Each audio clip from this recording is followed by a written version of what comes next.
নমস্কার বন্ধুরা, আমি শম্পা তোমাদের সঙ্গে আরও একটি রেসিপি শেয়ার করতে চলে এসেছি। তো আজকে আমি বানাবো কলমি শাক ভাজা।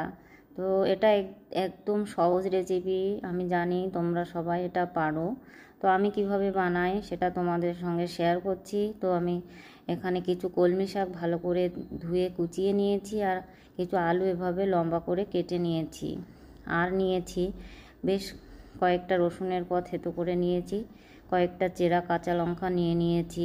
আমি এখানে রসুনের পরিমাণটা একটু বেশি দিয়েছি, তো টেস্টটা সুন্দর আসার জন্য। অন্যদিকে কড়াইয়ে বেশ কিছুটা সর্ষের তেল ভালোভাবে গরম হয়ে গেলে আমি দুটো শুকনো লঙ্কা ফোড়ন দিয়েছি।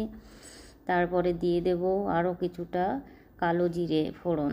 তো ফোড়নগুলো খুব ভালোভাবে ভাজা হয়ে গেলে, লাল লাল করে ভাজা হয়ে গেলে আমি দিয়ে দেবো থেতো করা রসুন।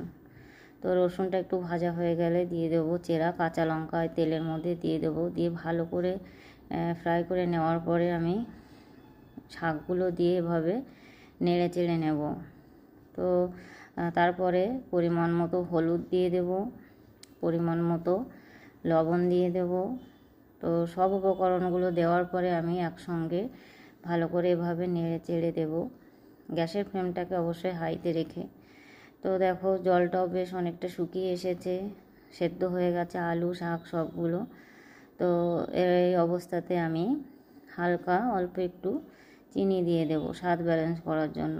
চিনিটা দেওয়ার পরে আমি আরও কিছুক্ষণ নেড়েচেড়েভাবে রান্না করে নেব। তো তারপরে আমি নামিয়ে নেব। হয়ে গেছে আমার কলমি শাক ভাজা। তো ভিডিওটি তোমাদের কেমন লেগেছে প্লিজ কমেন্টে জানিও। ভালো লাগলে লাইক কমেন্ট শেয়ার করে আমার পাশে থেকো। আর শেষ পর্যন্ত ভিডিওটি দেখার জন্য সবাইকে ধন্যবাদ। সবাই ভালো থেকো, সুস্থ থেকো। Bye bye.